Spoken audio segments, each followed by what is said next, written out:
అలాగే ముప్పటి శ్రీని గారికి, అలాగే ఇక్కడ పట్టపర్తి చంద్రబాబు గారికి, అలాగే నాయకులందరికీ కూడా ప్రత్యేకమైన ధన్యవాదాలు తెలియజేస్తాను.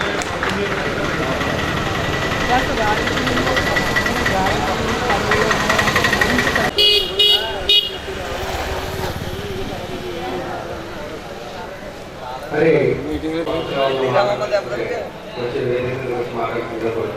మరి కన్నడ ఈశ్వర గారిని గురించి మాట్లాడుతున్నాను. ఇప్పుడు ఇంతమంది రావడం జరిగింది. ఎందుకంటే వాళ్ళ పేరు కానీ పొజిషన్ కానీ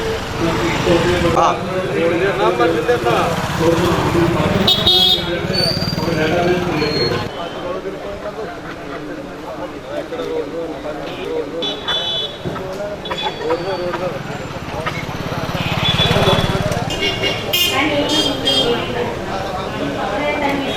అందరికీ నమస్కారం. ఇదేంటంటే పార్టీ ఉద్యమం అనేది రామకృష్ణ గారు చెప్పారు. మొత్తం అంతా కూడా ఊరు తిరిగి నేను పార్టీ పంచిపెట్టి రాయించి పోటీ చేయడం అనేది చెప్పచ్చండి. మీ వ్యక్తిగతంగా ఎవరైతే ఎదుర్కొంటున్న సమస్యలు కానీ ఈ కాపుల్ని బీసీలో చేస్తున్న దాని గురించి ఉద్యమాలకు ఎందుకు రావట్లేదు అన్న సమస్య కానీ ఈ వేదిక మీద వచ్చి మీరు చర్చించి ఇది ఒక చర్చా వేదికగా మీరు అది దీని concept. So how to work out అనేది ముందుకు వెళ్ళే కొద్దీ అందరికీ తెలుస్తుంది. కాబట్టి ఇంకా నాకంటే పెద్దగా అనుభవం లేదు. జనరల్ గా అంటే ఇప్పటివరకు నేను జాబ్ చేసుకుంటూ వచ్చాను. బట్ ఇంకా ఇక్కడ ఉండినట్టు పెద్దలు చాలా మంది ఉన్నారు. వాళ్ళ అనుభవాలు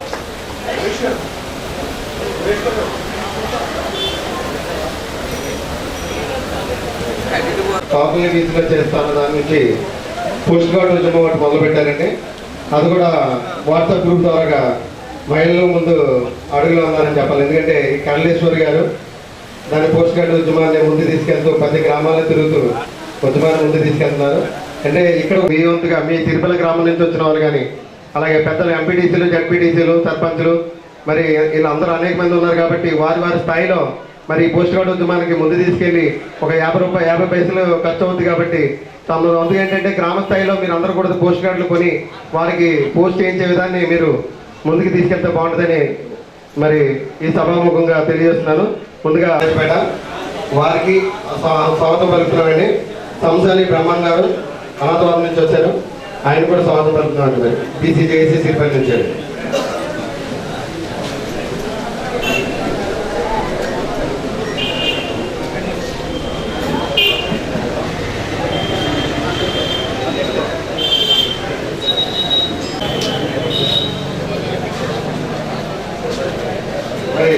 ప్రోగ్రామ్ స్టార్ట్ చేస్తామండి. అంటే మీ వరకు ఎవరికైనా క్వశ్చన్స్ ఏమైనా ఉంటాయి కనుక మీరు అందరూ కూడా మైక్ మీ దగ్గర ఇంకో మైక్ కూడా మీ దగ్గరికి వస్తుందండి. క్వశ్చన్స్ ఏమైనా ఉంటే కనుక అడగచ్చు. మరి విశ్వనాథ్ గారు దానికి ఆన్సర్ చెప్తారు. అందరికీ ఈ ముఖాముఖి కార్యక్రమానికి స్వాగతం పలుకుతూ ఉన్నాం. నా పేరు తూతిక శ్రీనివాస విశ్వనాథ్, అధికారిగా పనిచేస్తున్నాను. బీసీ ఉద్యోగుల సంక్షేమ సంఘానికి ప్రధాన కార్యదర్శి. ఉద్యోగాన్ని పక్కన పెట్టిన ప్రభుత్వం మాత్రం నాది బీసీలను సామాజికంగా, ఆర్థికంగా క్షేత్రస్థాయి నుంచి నాకు తాకీదులు వచ్చినా, జిల్లాధికారికి తాకీదులు వచ్చినా లక్ష్యంలో ఎటువంటి మార్పు ఉండదని చెప్పి కూడా మీ అందరికీ అనుకుంటున్నాను. చాలా మంచి కార్యక్రమం ఈరోజు ముఖాముఖి కార్యక్రమాన్ని ప్రారంభించడం జరిగింది. మిత్రులారా, ఒక్కసారి మనసు విప్పి నాతో మీరందరూ గలం కలపాలని కోరుతూ ఉన్నాను.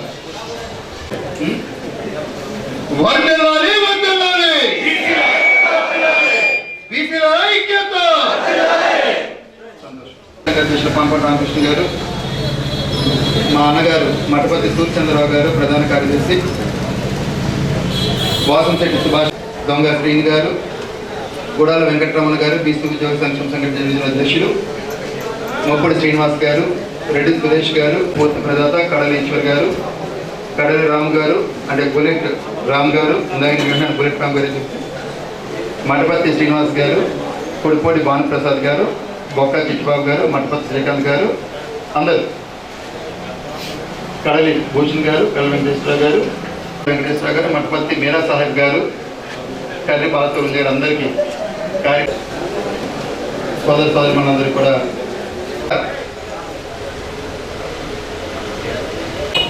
ప్రతిపక్షంలో ఉన్నప్పుడు ఒక మేనిఫెస్టో ఏర్పాటు చేసి ఆ మేనిఫెస్టోలో పాయింట్ పెట్టడం జరిగింది. అనంతర పరిణామాల్లో ప్రతిపక్షం ఉన్నటువంటి తెలుగుదేశం పార్టీ అధికారంలోకి రావడం జరిగింది. ఐక్యతతో ప్రభుత్వాన్ని తీసుకొని రావడం. అనంతరం పరిణామాలు ఎలా ఉన్నాయంటే క్షేత్రస్థాయిలో బీసీ సంఘాలు, బీసీ ప్రతినిధులు, బీసీ నాయకులు, వెనుకబడిన కులస్తులు చాలామంది ఇప్పటికే ఒక విధంగా అసలు నిజంగా కూడా ముఖాముఖి కార్యక్రమాన్ని కూడా ఏర్పాటు చేసుకోవడం జరిగింది. ప్రతిఘటించాలి, ప్రభుత్వం తీసుకున్న నిర్ణయం తప్పని చెప్పే విధంగా ప్రశ్నించాలి. ప్రభుత్వానికి సంధానమైనటువంటి ప్రతిపక్ష పార్టీకి కూడా ఏ విధంగా మనం 70 సంవత్సరాలు మనకి స్వతంత్రం వచ్చి 70 సంవత్సరాలు కావాల్సి ఉంది, కానీ బీసీలకు మాత్రం ఎక్కడ పూర్తి స్థాయి స్వతంత్రం లేదు అనడానికి ఎన్నో మన దగ్గర గణాంకాలు ఉన్నాయి, కారణాలు కూడా ఉన్నాయి. స్వాతంత్రం అంటే ఏంటి? స్వతంత్ర ఫలాలు మనం అందించలేకపోతామని చెప్తా ఉన్నాం. లేక మనకి బ్రిటిష్ పరిపాలన నుంచి మనకి బానిస సంఖ్యను తప్పించడమే కాదు, స్వతంత్రం అంటే ఈ గడ్డ మీద పుట్టినటువంటి ప్రతి ఒక్కరికి కూడా, ఈ దేశంలో పుట్టినటువంటి ప్రతి ఒక్కరు ఏంటంటే రాజ్యాంగ పీఠికలో పొందుపరచబడినటువంటి మొట్టమొదటి అంశం సామాజిక న్యాయం. ఇట్స్ సోషల్ జస్టిస్ అని చెప్తారు మన సామాజిక న్యాయం అని చెప్పి. సుమారుగా 125 కోట్ల మంది జనాభాలు ఉన్నారు. ఈ 125 కోట్ల మంది జనాభాలో ఒకే ఒక జాతి, బీసీ జాతి 55% కన్నా ఎక్కువ ఉంది దేశంలోని. మరి 55% కన్నా ఎక్కువటువంటి బీసీలు బానిసత్వాన్ని విముక్తి పొందారు స్వతంత్రం ద్వారా అనుకున్నా, సామాజిక స్వతంత్రం ఇంకా మనం పొందలేదు. రాజ్యాంగ పీఠికలో పొందుపరిచినటువంటి ముఖ్య అంశం అనడానికి ఎన్నో గణాంకాల కారణాలు కూడా ఉన్నాయి. ప్రభుత్వం ఉన్నాం. సెక్రటరీ గోడ కొలసలు చూసుకుంటే నేటికి కూడా గ్రామీణ ప్రాంతాల్లో కళ్ళు గీత మీద ఆధారపడే వ్యక్తులు ఉన్నారు. చూద్దాం, చదువుకున్నారు, ఉద్యోగాలు చేసుకున్నారు, వ్యాపారాలు చేస్తున్నారు, అంతా ఒకటైనా సరే మన మూలాలు మనం కాకపోయినా మన తల్లిదండ్రులు కాకపోయినా మన తాత ముత్తాతలు, వాళ్ళ ముత్తాతలు ఖచ్చితంగా చెప్పొచ్చు. ఎవరన్నా సరే ధైర్యంగా గుండెల మీద చేసి చెప్పగలరా? ఎవరన్నా సరే సెక్రటరీ కులస్తులు మా తాత కానీ ముత్తాతలు కానీ మేము కళ్ళు తీసుకొని పక్కన చెప్పగలరా? చెప్పగలరా? చెప్పలేరు. మన పూర్వీకులది ఆ వృత్తి మనం అనిపించలేకపోతా ఉన్నాం. రాజ్యాంగ పీఠికలో ఇంకొక అంశం పొందుపరచబడింది, అది ఆర్థిక న్యాయం, ఎకనామికల్ జస్టిస్ అని చెప్తారు. ఈరోజు చూడండి, సైతం సుమారుగా 85% మంది దేశంలో ఉన్నారు. కేవలం దేశంలో ఉన్నటువంటి సంపద, దేశంలో ఉన్నటువంటి పెద్ద పెద్ద వ్యాపారాలు, దేశంలో ఉన్నటువంటి ఆర్థిక 3% మంది చేతిలో మాత్రమే ఉంది. ఎస్ఎస్టీ బీసీ మైనారిటీస్ గా బహుజనులు ఉన్నారు. 85% మందికి దక్కవలసినటువంటి ఈ భారతదేశంలో ఆర్థిక వనరులు కేవలం 5 నుంచి 10% మంది మాత్రమే వాళ్ళు అనుభవిస్తూ ఉన్నారు. మిగిలినటువంటి బీసీలు గ్రామీణ ప్రాంతాల్లో, పట్టణ ప్రాంతాల్లో కూడా 10,000 రూపాయల వరకు మాత్రమే వస్తూ ఉంది. ఇది మన ఆర్థిక వివక్ష మన మీద ఉన్నటువంటిది. స్వతంత్రం వచ్చి 70 సంవత్సరాలు దాటిన తర్వాత కూడా కేంద్రంలో 19 లక్షల వరకు 19 లక్షల కోట్ల రూపాయల కేంద్ర వార్షిక బడ్జెట్ మొన్ననే మనం ఫిబ్రవరిలో చూసాం. ఫిబ్రవరిలో మనకి పార్లమెంట్ తీర్మానం చేసింది. ప్రభుత్వాలు బీసీలకు కేటాయింపులు ఏ విధంగా జరుగుతున్నాయని అంటే దానిలో కూడా చాలా వివక్ష. మనకి ఎక్కడ కూడా పూర్తి స్థాయి కేటాయింపులు ఇక్కడ లేవు. జనాలు మనకు సహకరించే, వ్యవస్థలు సహకరించే అన్న మాట ఎక్కడా లేదు. ఇది వాస్తవం. అది ఒకవేళ ఉన్నా మిగిలిన వర్గాలతో, మిగిలిన కులాలతో పోల్చి చూసుకుంటే, సరి చూసుకుంటే మనకి వివక్షకు గురయ్యమంటే ఎటువంటి సందేహం లేదు. మరీ ముఖ్యమైన అంశం రాజ్యాంగంలో పొందుపరచబడింది రాజకీయ సమానత్వం, పొలిటికల్ జస్టిస్, రాజకీయ న్యాయం. ఈరోజు బీసీలకు ఎక్కడ కూడా పూర్తి స్థాయిలో రాజకీయంగా న్యాయం లేదు. ఏ ఒక్క పార్టీ కూడా బీసీలకు సీట్లు కేటాయిస్తామని చెప్పిన సందర్భాలు వాస్తవంగా బీసీలకు ఇవ్వలేదు. నిజంగా ఇవ్వాలనుకుంటే ఈరోజు 175 అసెంబ్లీ స్థానాలు రాష్ట్రంలో ఉంటే బీసీ డిక్లరేషన్ అమలు చేస్తామన్నటువంటి ప్రభుత్వం, గతంలో ప్రతిపక్షమైనటువంటి ఈనాటి ప్రభుత్వం సుమారుగా 100 అసెంబ్లీ స్థానాలు మనకి ఇస్తామని చెప్పినప్పుడు కేవలం బీసీలు ఈరోజు 33 మంది మాత్రమే అసెంబ్లీలో ఉన్నారు.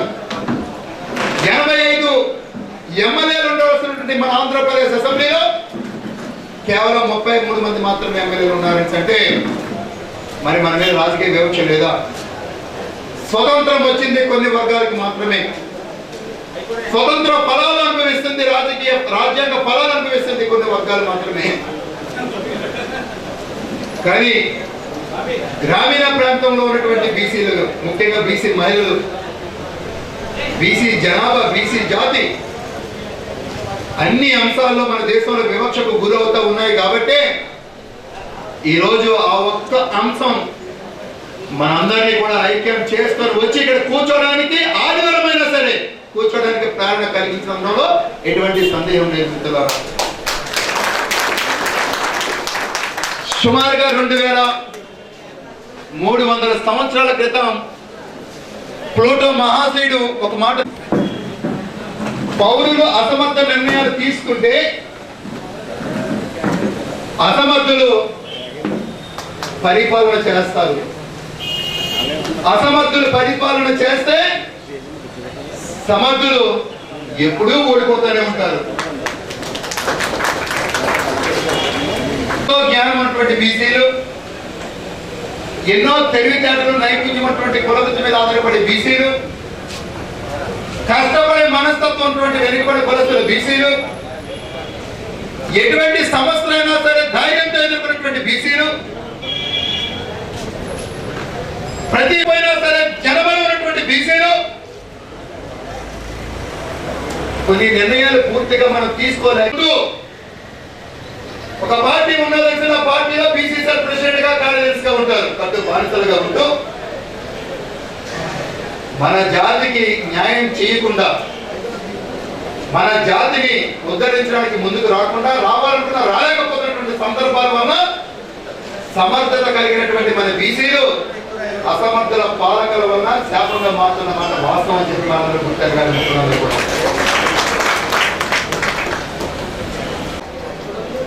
బీసీ సంక్షేమ సంఘ అధ్యక్షులు పంపటి రామకృష్ణ గారు కూడా అవసరం. కొత్త పార్టీలకు అతీతంగా బీసీలు,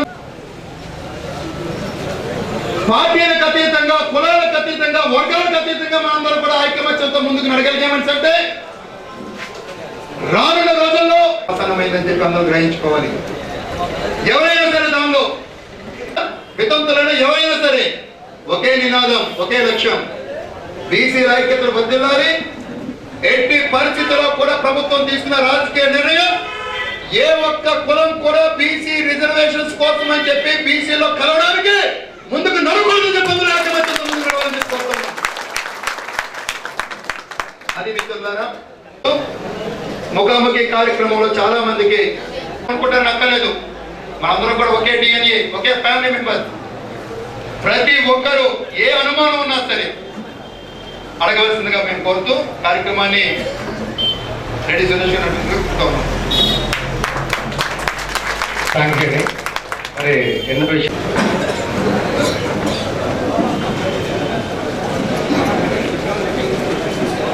మాకు యానం నుంచి వచ్చారండి. సురేష్ గారికి కూడా స్వాగతం. రామచంద్రపురం నుంచి గోపి కేసాల గారికి స్వాగతం అండి. మరి అలాగే మన బీసీ సేన యాటల నాగేశ్వరరావు గారికి కూడా స్వాగతం అండి. మరి పొట్లంక ఫిషర్మెన్స్ రాంబాబు మరి కొట్టులంక గ్రామం నుంచి ఇచ్చేసిన శ్రీ పంతాడు వీరబ్బాయి గారికి, పంతాడు రాంబాబు గారికి, అలాగే రజక సంఘం నుంచి ఇచ్చేసిన మరి నాగరాజు గారికి, మరి ఇతర పెద్దలకు ఇచ్చేసిన భారత అసోసియేషన్ ప్రెసిడెంటే కదా, భారత అసోసియేషన్ మెంబర్ శ్రీ మఠపతి నాగేంద్ర గారు, కౌన్సిలర్, మరి హృదయపూర్వక స్వాగత సుమాంజులండి. రజక సంఘం నుంచి వారు మరి రిప్రజెంట్ చేస్తున్నారండి. అలాగే గౌడ సంఘం నుంచి మరి మా దేవి టైలర్ గారు, అలాగే మరి మనందరికీ ముద్దు బిడ్డ మా సోదరులు పంపన్ రామకృష్ణ గారికి మరి ప్రత్యేకమైన దూరమైన మరి ఆయనకి ఇక్కడికి విచ్చేసినందుకు వారికి హృదయపూర్వక నమస్సుమాంజలి.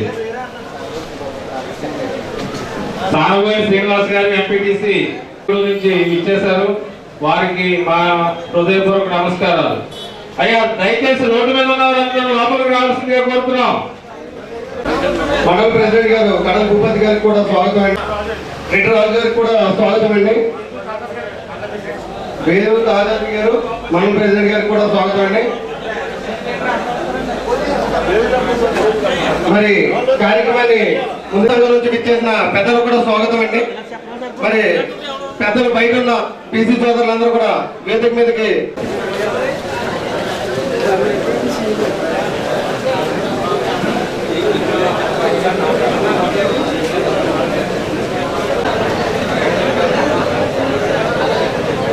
పీసీ సంక్షేమ సంఘం కంచి రామకృష్ణ గారు కూడా స్వాగతం అండి.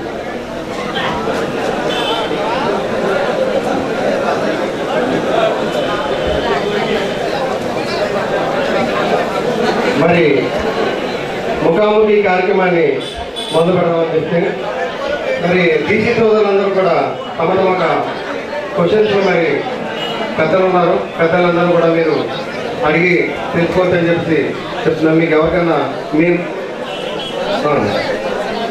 అంటే ఇప్పటి వరకు మామూలుగా అన్ని రకాల మీటింగ్స్ జరిగాయి.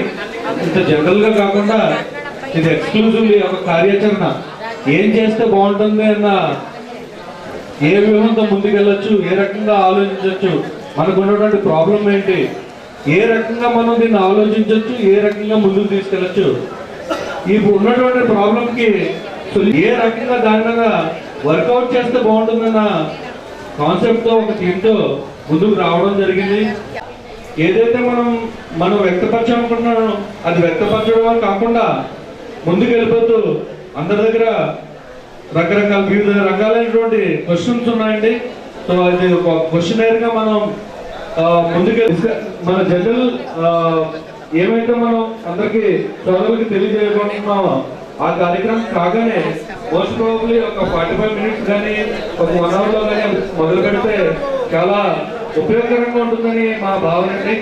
ఎందుకంటే సో మీరు మాట్లాడుతుంటే మిమ్మల్ని కాదని మేము మైక్ అది తీసుకోలేము కాబట్టి ఒక 15 నిమిషాలు మ్యాక్సిమం అది మీరు మాట్లాడితే జనరల్ గా కూడా అందరూ రిపీట్ చేయకుండా సేమ్ ఏదైతే ఇప్పటి వరకు కవర్ కాలేదో ఆ పాయింట్స్ ముందు తీసుకొచ్చి మిగతా హైట్ చేయగలిగితే అసలైన టోటల్ డేటా ఏముందని మనం ఇక్కడ మనం 15 minutes యూటిలైజ్ చేస్తుంది question. Thank you so much. కృషి చేసిన 50 మంది పెద్దలకు మరి అలాగే యువజన నాయకులకు అందరికీ కూడా పేరు పేరున నమస్కారాంజలి. మరి ఈ మీటింగ్ ని ఎంత ఇదిగా సక్సెస్ చేసుకోవడానికి మన సోదరులు చాలా కష్టపడి ఉంటారు. ఎందుకంటే మేము అనేక మీటింగ్లు కాంటాక్ట్ చేస్తున్నాం, మాకు తెలుసు దాని బాధ ఏంటనేది. మరి ఈవేళ బీసీలో కాపు కులస్తులు చేస్తే కనుక అన్యాయం జరుగుతుంది, ఖచ్చితంగా అన్యాయం జరుగుతుంది. మనం ఎన్ని మీటింగ్లో మాట్లాడుతున్నా అన్యాయం జరుగుతుంది అని మాట్లాడుకుంటున్నాం. కానీ దీన్ని మనం ఎలా వ్యతిరేకించాలి అనే దానికి ఇంకా మనం మొదలడుగులోనే ఉన్నాం. చెలో విజయవాడ కార్యక్రమాన్ని మరి చాలా బాగా సక్సెస్ చేసుకున్నాం. సుమారు రాజుల తాలూకా నుంచి 150 కార్లతో మా ఆర్గనైజేషన్ లో రావడం జరిగింది. అలాగే నాతోటి పనిచేసినటువంటి మారుపుత్ర మండల బీసీ సంఘ అధ్యక్షులు, అలాగే రాజుల మండల చెల్లివరి శ్రీనివాస్ గారు, అలాగే సెక్రటరీ మండల కొండేటి గణపతి గణేష్ గారు, అలాగే పాటి శివకుమార్ గారు, అలాగే జిఎస్ఎన్ మూర్తి గారు, అలాగే చెల్లివరి నాని గారు, చెల్లివరి వాళ్ళు క్యూ కట్టి ఉండేవి. మరి అంత చైతన్యం మాకు కనిపించలేదు. కానీ తప్పనిసరిగా మీరందరూ మరి మన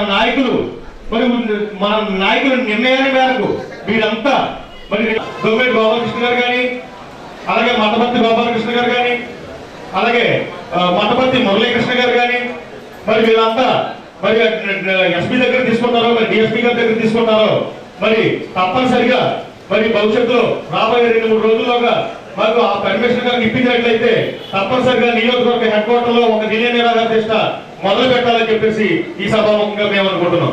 మంది ఇచ్చేస్తారని అనుకోలేదు. గ్రూప్ లో అయితే కొంతమంది అందరికీ కూడా కృతజ్ఞతలు తెలియజేసుకుంటున్నాను.